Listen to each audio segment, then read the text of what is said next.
ஓம் நமச்சிவாய. அனைத்து தமிழ் உள்ளங்களுக்கும் வணக்கம். 12 மாதங்களை கொண்ட தமிழ் ஆண்டின் 2ஆம் மாதம்தான் வைகாசி மாதம். வைகாசி மாதத்தில் சூரியன் ரிஷபராசியில் பயணம் செய்வதால் ரிஷப மாதம் என்று அழைக்கப்படுகிறது. வைகாசி மாதத்தில் பல தெய்வ அவதாரங்கள் நிகழ்ந்ததாக கூறப்படுகிறது. வைகாசி பௌர்ணமி அன்று சிவபெருமான் நெற்றிக்கண்ணில் இருந்து 6 பொறிகளாக ஆறுமுக பெருமான் அவதாரம் எடுத்ததாக சொல்லப்படுகிறது. 6 தீப்பொறிகளும் 6 குழந்தைகளாக மாறி கார்த்திகை பெண்கள் கை தவழ்ந்த மாதமாக கருதப்படுகிறது. அப்படிப்பட்ட சிறப்புமிக்க வைகாசி மாதத்தில் 12 ராசிக்காரர்களுக்கு என்ன யோக பலன் கிடைக்கப் போகிறது என்று பார்க்கலாம். இம்மாத கிரகநிலை என பார்த்தால் மேசராசியில் புதன் பகவானும் சுக்கிர பகவானும் இணைந்துள்ளனர். ரிஷபராசியில் சூரிய பகவானும் குரு பகவானும் உள்ளனர். கன்னி ராசியில் கேது பகவானும், கும்பராசியில் சனி பகவானும், மீன ராசியில் செவ்வாய் பகவானுடன் ராகு பகவானும் உள்ளனர். சந்திர பகவான் கடகத்தில் ஆட்சி பலத்தோடு அமர்ந்திருக்க இந்த வைகாசி மாதம் துவங்குகிறது.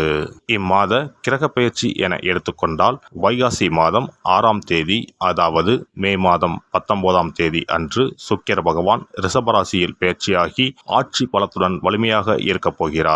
அதே போல வைகாசி மாதம் 18ஆம் தேதி, அதாவது மே மாதம் 31ஆம் தேதி புதன் பகவான் பெயர்ச்சியானது மேசத்தில் இருந்து ரிஷபத்திற்கு ஆகிறது. செவ்வாய் பகவான் வைகாசி மாதம் 19ஆம் தேதி, அதாவது ஜூன் மாதம் 1ஆம் தேதி மேச ராசியில் இடப்பெயர்ச்சி அடைந்து ஆட்சி பலத்துடன் வலிமையாக அமர்ந்து நற்பலன்களை அளிக்க உள்ளார்.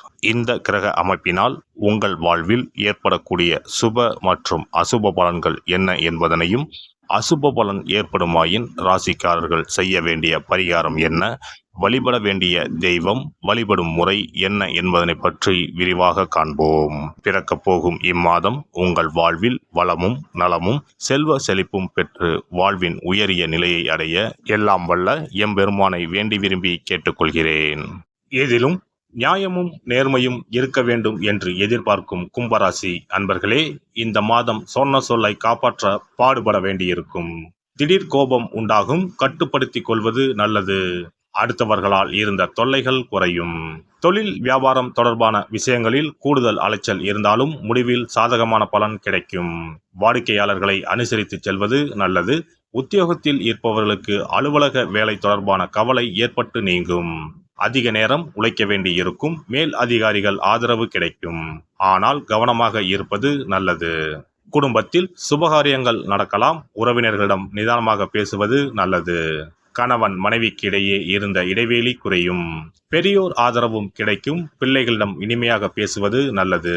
பெண்கள் கோபத்தை குறைத்து நிதானமாக பேசுவதன் மூலம் நன்மை ஏற்படும். கூடுதலாக எதிலும் உழைக்க வேண்டியிருக்கும்.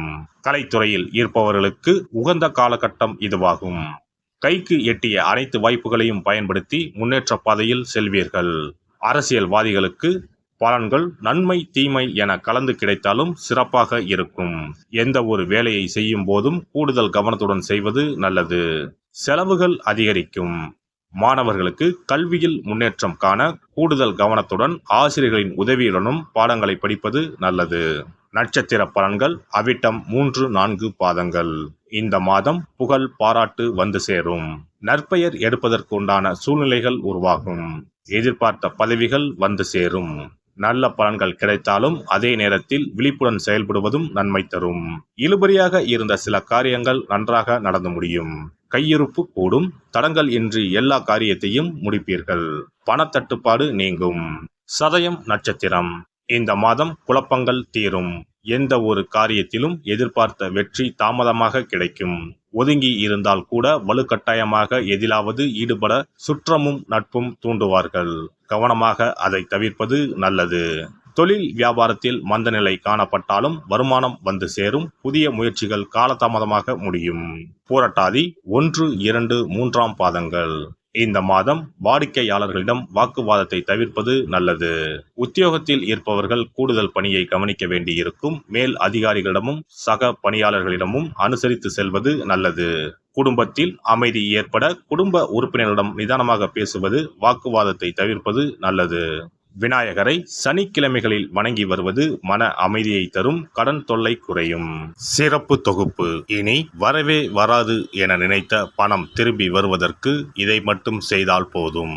நாம் கஷ்டப்பட்டு சேர்த்த அல்லது சம்பாதித்த பணத்தை யாரையாவது நம்பியோ அல்லது அவர்களுக்கு உதவி செய்வதற்காகவோ கொடுத்து ஏமாந்து இருக்கலாம். அப்படி இழந்த பணத்தை திரும்ப இனி வரவே வராது என நினைத்த பணத்தை கூட சில எளிய தாந்திரீக பரிகாரங்களை முறையாக செய்தால் திரும்ப பெற முடியும். இழந்த சொத்து, இழந்த பணம் மற்றும் நகை ஆகியவற்றை திரும்ப வீடு தேடி வர வைப்பதற்கான எளிய பரிகார முறைகள் பற்றி இங்கே தெரிந்து கொள்வோம். இந்த 2 முறைகளில் எந்த முறை நமக்கு எளிமையானதோ அதை செய்து பயன்பெறலாம். வாங்கிய பணத்தை திருப்பி கொடுக்க முடியாமல் கடன் தொல்லையால் அவதிப்படுபவரை போல் பணத்தை கொடுத்துவிட்டு அதை திரும்பி வாங்க முடியாமல் தவிப்பவர்கள் அதிகம் இருக்கத்தான் செய்கிறார்கள். யாராவது அவசரம் என பண உதவி கேட்கும்போது நட்பின் அடிப்படையிலோ அல்லது இருக்கப்பட்ட சிலர் பணம் கொடுத்திருப்பார்கள். ஆனால் பணம் வாங்கிய நபரோ அந்த பணத்தை திருப்பி தராமல் இழுத்தடிக்கலாம். பணம் தர வேண்டிய நபருக்கு சூழ்நிலை காரணமாக பணம் வராமல் உங்களுக்கு திருப்பி தர முடியாமல் இருக்கலாம். அல்லது அந்த நபர் பணத்தை திருப்பி தரும் எண்ணமே இல்லாமல் இருக்கலாம். நீங்களும் பல முறை பணத்தை கேட்டு சலித்துவிட்டு இனி அந்த பணம் நமக்கு வரவே வராது என நினைத்து பணத்தை திருப்பி வாங்குவதற்கான முயற்சியை கூட கைவிட்டிருக்கலாம். இப்படி கொடுத்த பணம் திரும்பி வரவே வராது என நினைத்த பணத்தை உங்களிடம் பணம் வாங்கிய நபரே மனம் மாறி அவராக வந்து உங்களிடம் திருப்பி தருவதற்கு சில எளிய முறைகளை வீட்டிலேயே செய்தால் போதும். பரிகாரம் 1. கற்பூரம் ஒன்றை ஏற்றி அது எரியும் சுடரின் மீது இரும்பு கலந்த ஏதாவது ஒரு தட்டினை காட்ட வேண்டும். இப்படி காட்டும்போது அந்த தட்டில் கரி படலம் ஒன்று உருவாகும். இந்த கரியை உங்களின் வலதுபுற நடுவிரலில் எடுத்து ஒரு தெளிவான வெள்ளை காகிதத்தில் உங்களுக்கு பணம் கொடுக்க வேண்டிய நபரின் பெயரை எழுதி கொள்ளுங்கள். பிறகு அந்த பேப்பரை சிறியதாக மடித்து உள்ளங்கையில் வைத்துக்கொண்டு உங்களுக்கு பணம் கொடுக்க வேண்டிய அந்த நபரின் முகத்தை மனதில் நினைத்து கொண்டு அவர் உங்களுக்கு பணம் கொடுத்து விட்டதாகவும் உங்களுக்கு வரவேண்டிய பணம் அனைத்தும் வந்துவிட்டதாகவும் நினைத்து கொள்ளுங்கள். அந்த நபரின் பெயர் எழுதிய காகிதத்தை வீட்டின் பூஜை அறையில் வைத்து விடுங்கள். பிறகு அதை ஆற்றில் போட்டு விடலாம். பரிகாரம் 2. ஒரு சிறிய கிண்ணத்தில் மஞ்சளை தண்ணீர் கரைத்து எடுத்துக்கொள்ளுங்கள்.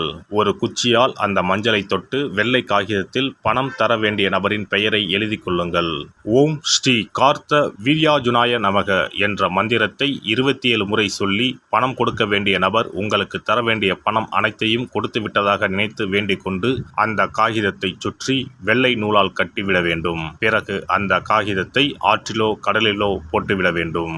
இந்த 2 முறைகளில் யாருக்கு எது வசதியோ அந்த முறையில் பரிகாரத்தை செய்யலாம். ஏதாவது ஒரு முறையை பின்பற்றினால் போதும். 2 முறைகளிலும் செய்ய வேண்டியது கிடையாது. இந்த பரிகாரத்தை தெற்கு நோக்கி அமர்ந்து செய்ய வேண்டும். இந்த பரிகாரத்தை நம்பிக்கையுடன் தொடர்ந்து செய்து வந்தால் கண்டிப்பாக வராது என நினைத்த பணம் விரைவில் உங்களின் வீடு தேடி வரும்.